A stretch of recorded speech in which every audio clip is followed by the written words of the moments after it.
योगासन वर्गातर्फे आपण शिकत आहोत ताडासना। याच्यामध्ये दोन्ही पायांचे तळवे जुळलेले राहतील, दोन्ही हातांचे तळवे प्रणमासनाच्या पोजमध्ये राहतील। आता सावकाश दोन्ही हात साईडला घेऊन खांद्याच्या लाईनमधून हात दोन्ही वर जातील। हात वर गेल्यानंतर दोन्ही हाताची फिंगर्स लॉक करायचे आपल्याला आणि सावकाश टाचा वर उचलायचा। टाचा वर उचलताना टाचा घेते गुडघे जुळलेले हवे आणि या स्थितीमध्ये दंड कानाला टेकलेले राहतील। हातांना वरच्या दिशेला ताण द्यायचा, पाय गुडघ्यात सरळ ठेवायचे। इथे आपण 10 सेकंद होल्ड करणार आहोत। 1 3 4 5 6 7 8 9 and 10। सावकाश हात खाली घ्यायचे आहेत शोल्डर लाईन मधून, पायांच्या टाचा सावकाश खाली ठेवा। या आसनाचे फायदे आहेत, आपले लेगचे मसल्स आहेत ते खूप स्ट्रॉंग बनतात, हाईट वाढण्यासाठी हे आसन खूप सुंदर आहे आणि सगळ्यात महत्त्वाचं की मणक्याचे आजार याने पूर्णपणे बरे होतात। मणक्याच्या आजारामध्ये शोल्डर पेन असेल, बॅक पेन असेल किंवा आपल्या सायटिका प्रॉब्लेम असेल, स्लीप प्रॉब्लेम असेल किंवा आपल्या लेग मसल्समध्ये क्रॅम्प्स येत असतील, व्हेरिकोज वेनचा प्रॉब्लेम असेल तर याच्यातून हा पूर्णपणे बरा होतो। नमस्कार, आता आपण शिकत आहोत त्रिकोणासना। त्रिकोणासनामध्ये सरळ स्थितीमध्ये उभं राहायचं, दोन्ही हात सावकाश खाली घ्या। आता डावा पाय तो डावीकडे टाका, डाव्या पायाचं टोज आहे ते सरळ स्थितीमध्ये ठेवा, दोन्ही गुडघे सरळ राहतील एवढं पायांमध्ये अंतर घ्या। दोन्ही हात आहेत ते शोल्डरच्या लाईनमध्ये घ्या। आता डावा हात आहे तो डाव्या पावलाच्या घोटापर्यंत न्या, दोन्ही गुडघे सरळ ठेवायचे, नजर वरच्या हातावर स्थिर असेल, दोन्ही शोल्डर एका लाईनमध्ये ठेवायचे आणि दोन्ही पायांमधलं अंतर ते कम्फर्टेबल असू द्या। नजर वरच्या हाताकडे ठेवा, 10 सेकंद होल्ड करणार आहोत या स्थितीमध्ये। 1 2 3 4 5 6 7 8 9 and 10। सावकाश दोन्ही हात पुन्हा शोल्डर लाईनमध्ये घ्या, पायातलं अंतर कमी करून दोन्ही हात जवळ घ्या, स्थिर उभे राहा।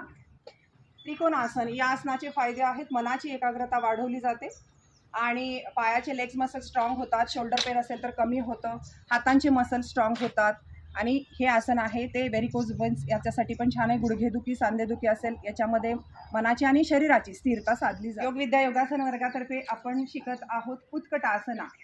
उत्कटासनामध्ये आपण शिकणार आहोत की दोन्ही पायांचे तळवे जुळलेले राहतील आणि दोन्ही हात सावकाश आपल्याला पुढे घ्यायचे, सरळ स्थितीमध्ये पुढे घ्या आणि आपल्याला चेअर पोझिशनपर्यंत खाली जायचे। दोन्ही गुडघे जुळवून काटकोणामध्ये बेंड करा, काटकोणामध्ये बेंड करा, ओके। आणि दृष्टी जी आहे ती दोन्ही हातांच्या अंगठ्यावर असेल, पुढच्या दिशेने हिप्स खाली, पायांचे गुडघे जुळलेले, तळवे जुळलेले ठेवायचे। या आसनाचे फायदे आहेत, सांधेदुखी, गुडघेदुखी ही कमी होते आणि पायांचा जो मणक्याचा आजार आहे तोही कमी होतो, मणक्याचे जे मसल्स आहेत ते स्ट्रॉंग बनायला मदत होते। हे या आसनाचे फायदे आहेत। Thank you so much. आपण आता घेत आहोत पक्षासना। या पक्षासन शिकण्यासाठी आपल्याला दोन्ही पायांमध्ये साधारण अर्ध्या फुटाचं अंतर घ्यायचं। यानंतर हात दोन्ही सावकाश खाली सोडा, डावा पाय जो आहे तो आपल्या उजव्या गुडघ्यावर ठेवायचा, काटकोणामध्ये हळूहळू सावकाश कमरेतून खाली वाका, हात पूर्ण खाली टेका, आपल्या पिंडरीचा स्पर्श कॉलर बोनला होईल इथपर्यंत खाली जावा। याच्यामध्ये हिप्स पण खाली घ्यायचे आणि सावकाश दोन्ही हात आपण शोल्डर लाईनमधून वर घ्यायचे, बॅक खाली पुश करायची आहे, नजर समोर ठेवायची अँड देन होल्ड। 1 2 3 4 5 6 7 8 9 and 10।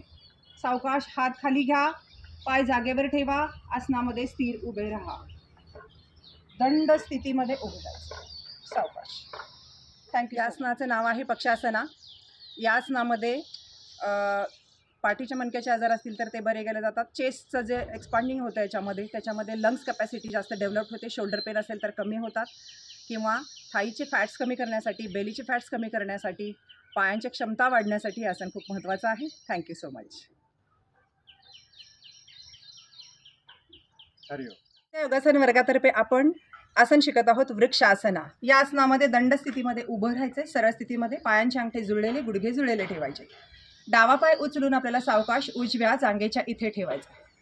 आपल्या टाच आहे ती आपल्या जांघेच्या इथे राहील, पायांची बोटं आहेत ती खालच्या दिशेने राहतील, गुडघा आहे तो काटकोणामध्ये आपल्या हिप्स लाईनमध्ये राहील, हात दोन्ही सावकाश शोल्डर लाईनमधून वर जातील, हातांचे तळवे पूर्ण जुळलेले असतील, दोन्ही हातांचे दंड आहेत ते कानाला टेकलेले असतील, पाठीचा मणका सरळ, हातानं वरच्या दिशेने ताण द्यायचा आहे। या स्थितीमध्ये आपण 10 सेकंद होल्ड राहणार आहोत। 1 2 3, 4, 5, 6, 7, 8, 9 and 10. दोन्ही हात सावकाश खाली घ्या शोल्डर लाईनमधून.